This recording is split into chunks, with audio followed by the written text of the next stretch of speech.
Hello મિત્રો, good morning.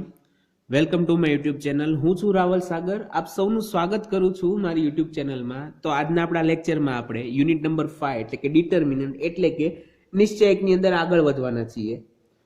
તો જેમ કે આજના આપણા ટાઇટલ મુજબ આપણે how to find the value or expansion of given third order determinant એ જોવાના છીએ. બરોબર છે. અને પ્રીવિયસ લેક્ચરમાં મેં તમને કીધું એમ કે તમને નિશ્ચયકનું જે છે બે રીતે ક્વેશ્ચન પૂછાઈ શકે છે કે કાં તો તમને એવું કહેવામાં આવે કે find the value of given determinant or એવું કહેવામાં આવે કે એક્સપાન્શન કે expand the given determinant. Okay, તો હવે અહીંયા તમે જોઈ શકો છો કે મને એક નિશ્ચયક દીધો છે A1 કે જેની અંદર મને એલિમેન્ટ દીધા છે A1 B1 C1 A2 B2 C2 અને A3 B3 C3. તો અહીંયા આપણે એકવાર જનરલ ફોર્મની અંદર વાત કરવાના છીએ એટલે મેં અહીંયા A1 B1 C1 A2 B2 C2 A3 B3 C3 જેવા ઘટકો રાખેલા છે. પણ જ્યારે તમે એક્ઝામ્પલ ગણતા હશો તો તમને ત્યાં જુદી જુદી કિંમતો આપેલી હશે. બરોબર, તમને A1 ના જગ્યાએ 5 દેખાશે, B2 ના જગ્યાએ 4 દેખાશે, C3 ના જગ્યાએ 3 દેખાશે. તો આવી કોઈ પણ જુદી જુદી કિંમતો તમને હોવાની છે. તો હવે અહીંયાથી આપણને કીધું કે આનું આપણે શું કરવાનું છે, એની વેલ્યુ ફાઇન્ડ કરવાની છે અથવા તો એની એક્સપાન્શન કરવાનું છે. તો અહીંયા હું લખું કે the value or expansion of given determinant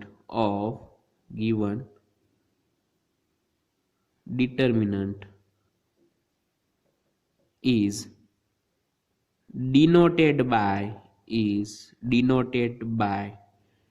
d or delta. Okay, મતલબ કે આપેલા જે નિશ્ચયક છે એનું વિસ્તરણ આઈધર તમે ડી દ્વારા દર્શાવી શકો અથવા તો ડેલ્ટા દ્વારા દર્શાવી શકો છો. બરોબર, તો આપણે મોસ્ટ એવું કોશિશ કરશું, ટ્રાય કરશું કે આપણે એને ડી દ્વારા દર્શાવીએ. તો હવે ડી આપણે બરોબર છે. therefore the value of given determinant is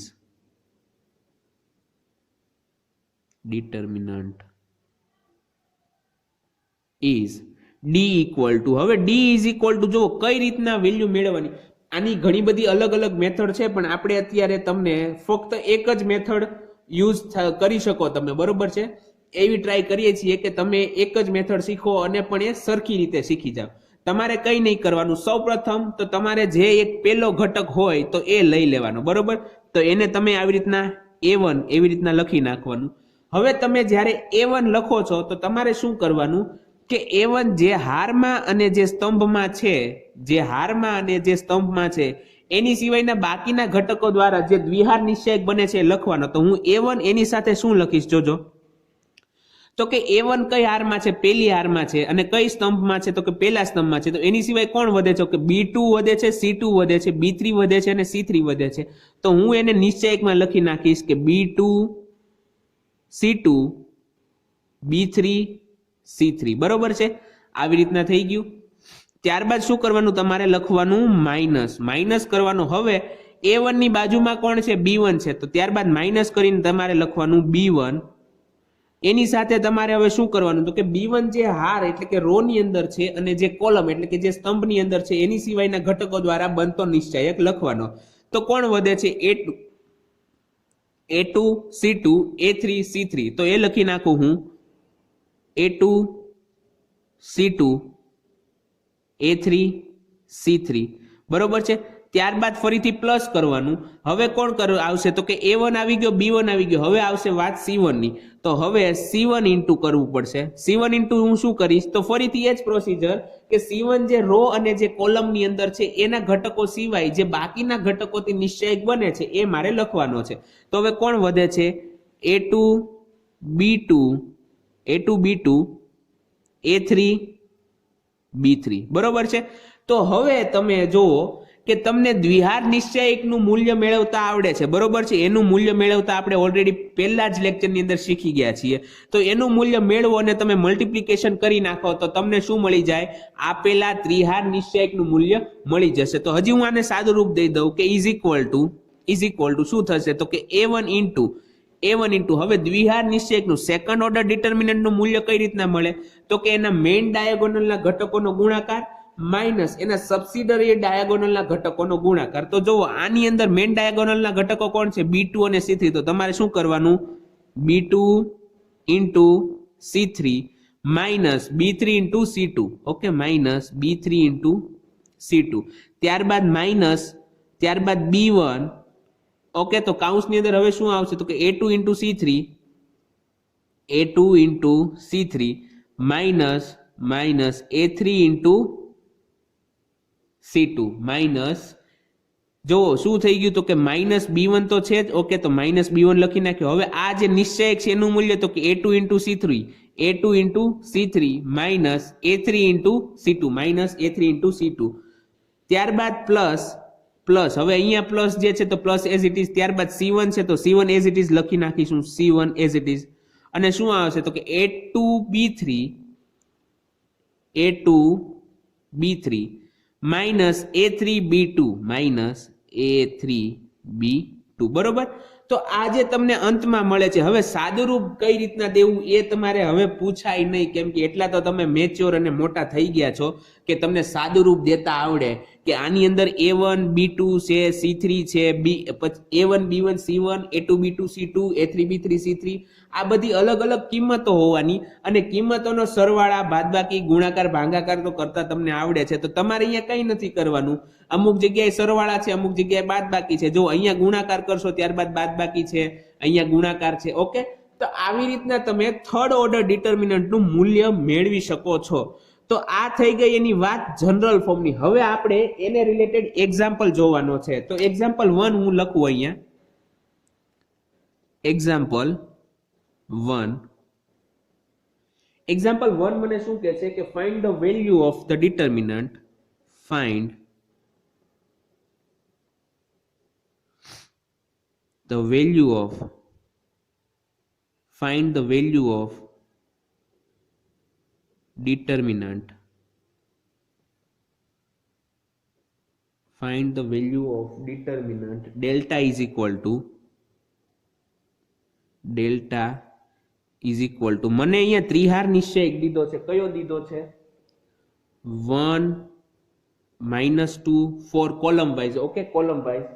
ત્યારબાદ 3 3 1 5 અને -1 2 1 -1 2 1. ઓકે, તો અહીંયા આપણને એટલો એક નિશ્ચયક દીધો છે, ત્રિહાર નિશ્ચયક છે કે જેના ઘટકો છે 1 -2 4 3 1 5 -1 2 1. હવે આપણને શું કીધું છે? Find the value of the determinant. તો અહીંયા આપણને વેલ્યુ ફાઇન્ડ કરવાની કીધું છે, અથવા તો તમને એવું પણ કહી શકે છે find the expansion of the determinant. તો હવે આનું વેલ્યુ કઈ રીતના મેળવવાની છે એ આપણે જોઈ લઈએ કે સોલ્યુશનમાં, solution here given determinant is, here given determinant is delta is equal to, delta is equal to શું છે જુઓ? 1 -2 4 3 1 5 -1 2 1. ઓકે, આવી રીતના છે. હવે જો તમે એકવાર શીખી જશો પછી તો તમે જાતે જાતે અને ઝડપથી પણ ગણતરી કરી શકશો. ઓકે, તો હવે જો તમારે શું લખવાનું? therefore the value of, therefore the value of given determinant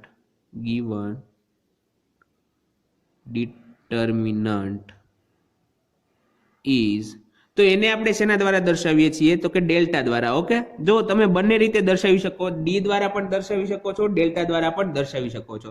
તો હું અહીંયા ડી દ્વારા દર્શાવું તો ડી બરાબર, મેં શું કીધું કે સૌપ્રથમ એક તમારે જે પહેલો ઘટક છે લઈ લેવાનો. તો અહીંયા 1 છે તો હું અહીંયા લખી નાખીશ 1. ત્યારબાદ ઇન્ટુમાં શું કરવાનું કે આ 1 મૂકીને એ જે હાર અને જે કોલમમાં છે એના સિવાયના જે ઘટકોથી બનતો નિશ્ચય, એટલે કે 1 2 5 અને 1 દ્વારા જે નિશ્ચયક બને છે, એટલે કે 1 2 5 1. ઓકે, ત્યારબાદ શું કરવાનું હતું? માઇનસ. ત્યારબાદ સેકન્ડ એલિમેન્ટ કોણ લેવાનો હતો? તો કે 3 લેવાનો હતો. હું અહીંયા લખું માઇનસ, પછી અહીંયા 3. ત્યારબાદ એની સાથે એનો જે બાકીનો જે ડિટર્મિનન્ટ શું વધે છે? તો કે -2, 2, 4 અને 1. -2, 2, 4, 1. ઓકે. ત્યારબાદ શું આવે? ત્યારબાદ આવશે પ્લસ. હવે પ્લસમાં શું આવે? તો કે અહીંયા શું છે? તો કે -1. તો -1 લખો અને એની સાથે એનો ડિટર્મિનન્ટ લખી નાખો. તો શું આવશે? -2, 1, 4, 5. તો કે -2, 1, 4, 5. ઓકે, અહીંયા સુધી આવી ગયું. તો therefore હવે તમારે શું કરવાનું છે કે ફક્ત સાદુરૂપ દેવાનું છે. કોનું? તો કે d ઇઝ ઇક્વલ ટુ અહીંયા થઈ જશે 1 ઇન્ટુ. હવે જે આ દ્વિહાર નિશ્ચયક બધા મળી ગયા. હવે દ્વિહાર નિશ્ચયક મળી ગયા ને, જુઓ આ દ્વિહાર નિશ્ચયક છે, આ દ્વિહાર છે અને આ દ્વિહાર એટલે કે સેકન્ડ ઓર્ડર. તો સેકન્ડ ઓર્ડર ડિટર્મિનન્ટનું મૂલ્ય ફાઇન્ડ કરતા તમને આવડે છે. કઈ રીતના આવે? તો કે એમના જે મેઇન પ્રિન્સિપલ ડાયાગોનલ છે એના ઘટકોનો ગુણાકાર માઇનસ એના સબસિડરી ડાયાગોનલના ઘટકોનો ગુણાકાર, એટલે કે 1 ઇન્ટુ 1 એટલે કે 1 માઇનસ 5 ઇન્ટુ 2 એટલે કે 10. Okay, 1 minus 10. ત્યારબાદ માઇનસ અહીંયા 3 -2 ઇન્ટુ 1 એટલે કે -2. ત્યારબાદ -4 ઇન્ટુ 2 એટલે કે 8. ઓકે. ત્યારબાદ અહીંયા પ્લસ છે, અહીંયા -1 છે, તો અહીંયા માઇનસ થઈ જશે -1 ઇન્ટુ શું આવશે? -2 ઇન્ટુ 5 એટલે કે -10 ને 4 ઇન્ટુ 1 એટલે કે અહીંયા 4 આવી જશે. બરોબર. હવે અહીંયા જુઓ 1 - 10 કેટલા આવશે? અહીંયા આગળ તો 1 છે તે એઝ ઇટ ઇઝ. 1 - 10 તો કે -9. ત્યારબાદ -3 ઇન્ટુ -2 -8 એટલે કે -10. ત્યારબાદ માઇનસ અહીંયા 1 -10 -4 એટલે કે -14. જો આ બધું સિમ્પ્લિફિકેશન સાદું રૂપ છે. હવે સાદું રૂપ હું તમને શીખવાડવા ન બેસી શકું. ઓકે, તો એના માટે મારે તમારે બીજા ત્રીજા ધોરણથી શરૂઆત કરવી પડે કે ભાઈ 1 માંથી 10 જાય તો -9 વધે, તો -9 તમારે આવી રીતના લખવા પડે. બરોબર. તો એટલીસ્ટ તમારે એ બધું તો સમજી જવાનું છે કે આપણે કઈ રીતના આવે છે. ત્યારબાદ અહીંયા જુઓ 1 ઇન્ટુ -9 તો કે -9 ઇન્ટુ 1 કેટલા થઈ જશે? -9. ત્યારબાદ 3 છે, અહીંયા માઇનસ છે, અહીંયા માઇનસ છે, તો આવશે આપણી પાસે પ્લસ. તો કે 10 ઇન્ટુ 3 કેટલા થઈ જાય? 30. ઓકે, જો બે નેગેટિવ સંખ્યાનો મલ્ટીપ્લિકેશન પોઝિટિવ મળે છે. એક નેગેટિવ એક પોઝિટિવ અથવા તો એક પોઝિટિવ અને એક નેગેટિવ નો મલ્ટીપ્લિકેશન આપણને નેગેટિવ મળે છે અને બે પોઝિટિવ સંખ્યાનો મલ્ટીપ્લિકેશન આપણને પોઝિટિવ મળે છે. સિમિલરલી અહીંયા જો અહીંયા માઇનસ છે, અહીંયા માઇનસ છે, તો માઇનસ માઇનસ પ્લસ થઈ જશે ને 14 ઇન્ટુ 1 એટલે કે 14 ગુણ્યા 1 કેટલા થાય? 14 થઈ જશે. ઓકે, તો હવે જો -9 એઝ ઇટ ઇઝ, ત્યારબાદ પ્લસ 30 પ્લસ 14 એટલે કે 44 ઇઝ ઇક્વલ ટુ 44 માંથી 9 જાય 44 - 9 is equal to 35 is equal to 35. બરોબર છે. તો therefore d is equal to 35. તો આ શું થઈ ગયું? તો કે આ આપણને આપેલા જે એક્ઝામ્પલ છે, આપેલો જે નિશ્ચયક છે એનું મૂલ્ય મળી ગયું છે. બરોબર છે. તો આઈ હોપ કે તમને આ એક્ઝામ્પલ સમજાઈ ગયો હશે અને હવે કેવી રીતના ગણવાનો છે એ પણ તમને સમજાઈ ગયું હશે. તો હવે હું તમને એક બીજો એક્ઝામ્પલ આપું છું. હવે આ જે બીજો એક્ઝામ્પલ આપું છું એ તમારે મને ક્વિઝની અંદર આન્સર દેવાનો છે. ઓકે, તમે કોમેન્ટ સેક્શનની અંદર તમારે કોમેન્ટ પણ કરવાની રહેશે અને ત્યારબાદ જે આપણે ક્વિઝ લઈએ છીએ રેગ્યુલર એટેન્ડન્સ માટેની ક્વિઝ, એમાં પણ તમારે આ જ ક્વિઝનો મને આન્સર દેવાનો છે. ક્વેશ્ચન એવો છે કે find the value of the determinant of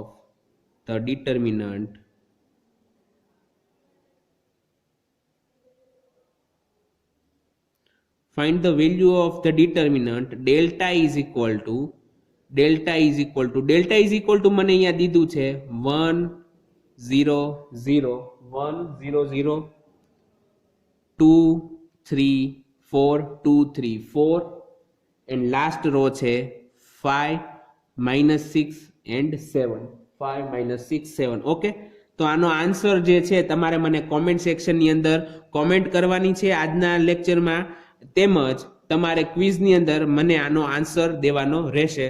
તો આઈ હોપ કે તમને આજના લેક્ચરમાં સમજાઈ ગયું હશે અને કેવી રીતના એક્ઝામ્પલ આપણે ગણવાના છે એ પણ ખ્યાલ આવી ગયો હશે. તો હવે આપણે મળશું નેક્સ્ટ લેક્ચરમાં. ત્યાં સુધી ગુડ બાય, ઘરે રહો, સુરક્ષિત રહો.